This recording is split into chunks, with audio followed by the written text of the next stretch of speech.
कर्म और भाग्य, ये एक ऐसा विषय है जिसमें हर व्यक्ति जानने के लिए उत्सुक रहता है। आप लोग जानते हैं कि माता पिता अपने 3 बच्चों को एक जैसा ही पढ़ाते हैं, सुख सुविधा देते हैं, एक जैसा ही उनको धन देते हैं, बराबर बांटकर। एक जैसी 3 दुकानें दे दी गई, लेकिन उसके बाद भी एक बेटा अमीर हो गया, दूसरे का कारोबार चला नहीं, तीसरा मीडियम रह गया।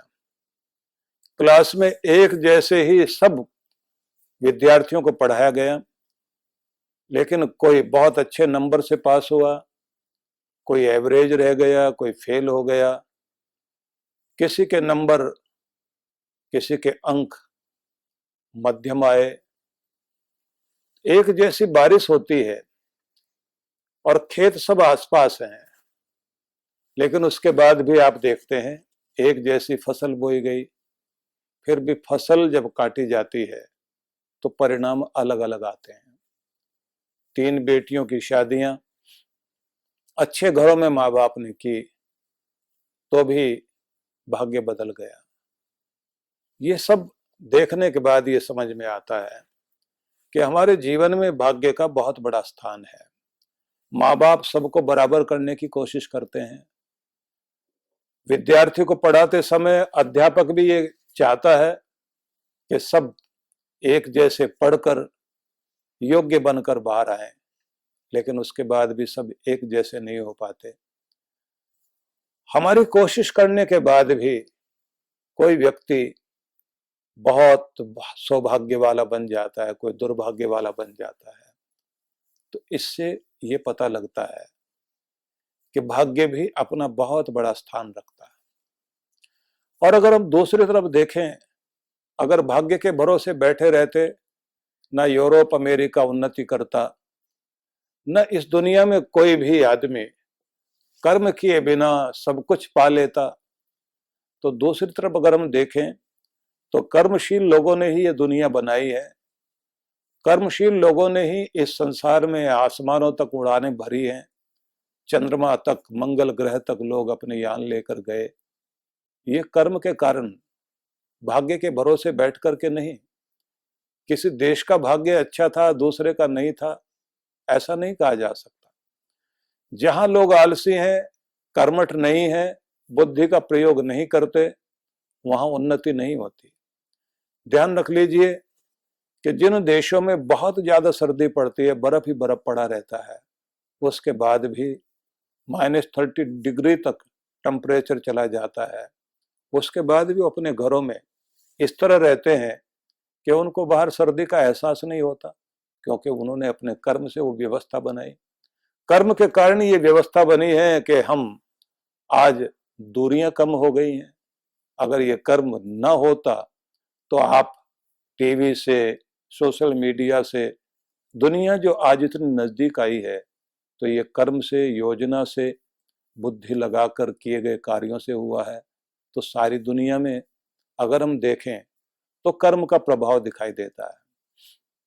तो बड़ा विवाद मन में आता है कि कर्म बड़ा या भाग्य बड़ा।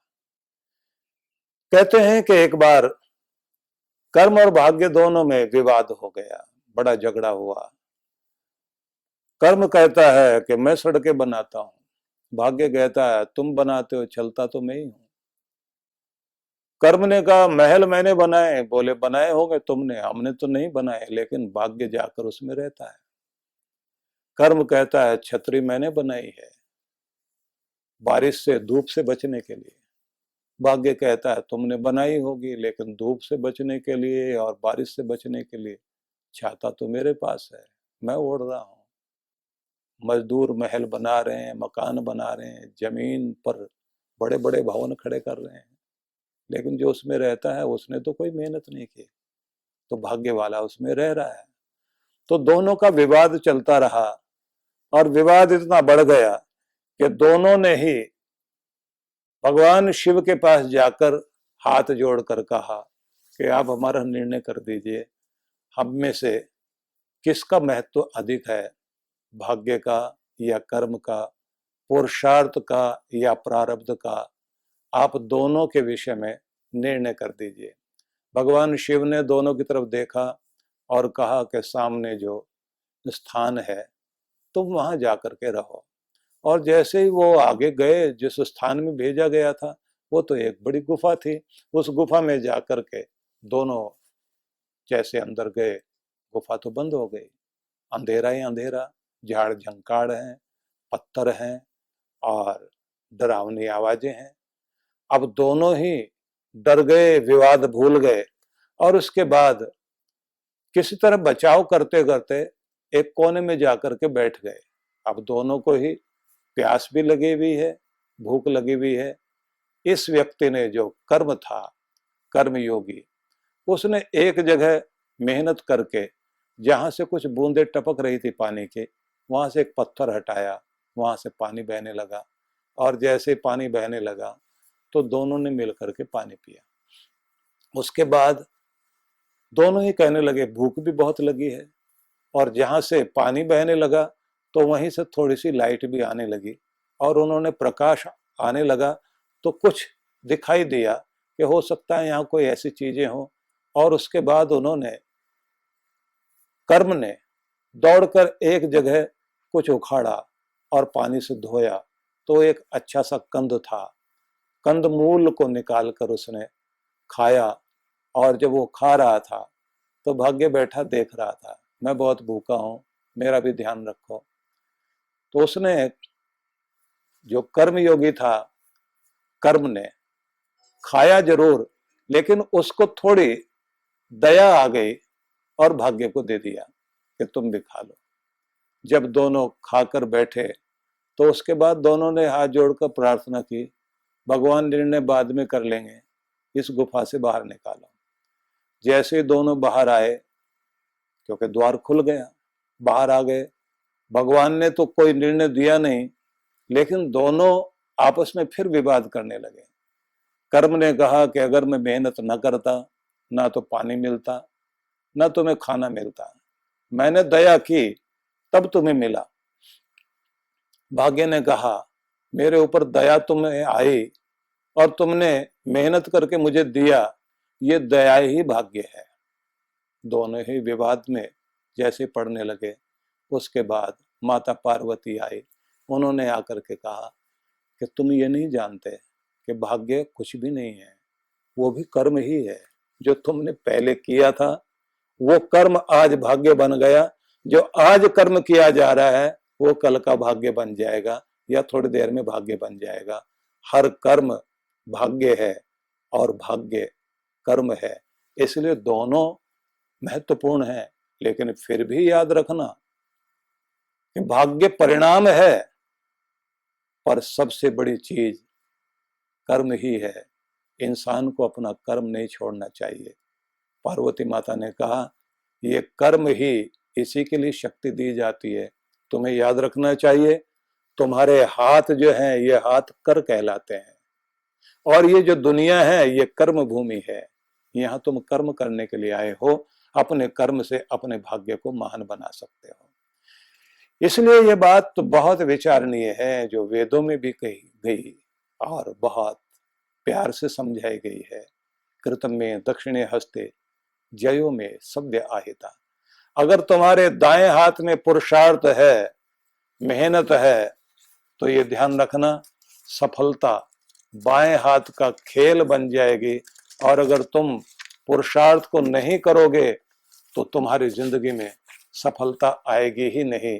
इसलिए प्रत्येक व्यक्ति को सफल होने के लिए अपने जीवन में कर्म करना चाहिए।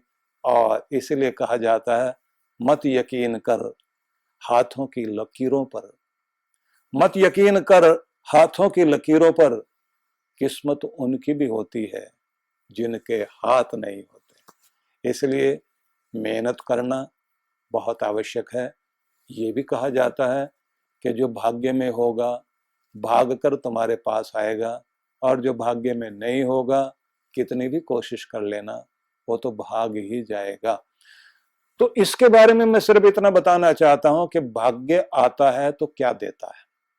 भाग्य जब भी आएगा आपको अनुकूल परिस्थिति देगा, आपकी जिंदगी में आसानियां हो जाएंगी, थोड़ी मेहनत करोगे ज्यादा मिलेगा। दुर्भाग्य जब आएगा तो प्रतिकूल परिस्थितियां होंगी, मेहनत बहुत करोगे रिजल्ट थोड़ा मिलेगा। तो भी ये याद रख लीजिए कि दुर्भाग्य की चट्टान को कर्म की छेनी से काट करके ही उसे हटाया जा सकता है। इसलिए कर्म तो करना ही पड़ेगा। इसलिए अपने दो हाथों की लकीरों से ज्यादा अपने हाथों की शक्ति को महत्व देना, जिससे आप भाग्य को सौभाग्य में बदल सकें। और अगर आप अपने आप में कर्म को महत्व नहीं देंगे तो आपका भाग्य नहीं बन पाएगा। इसलिए याद रखिए कि भाग्य को बदलने के लिए कर्म भी चाहिए, प्रार्थना भी चाहिए, पुण्य भी चाहिए और आशीर्वाद भी चाहिए। इनका मेल बैठाइए और अपने भाग्य को सौभाग्य में बदलिए।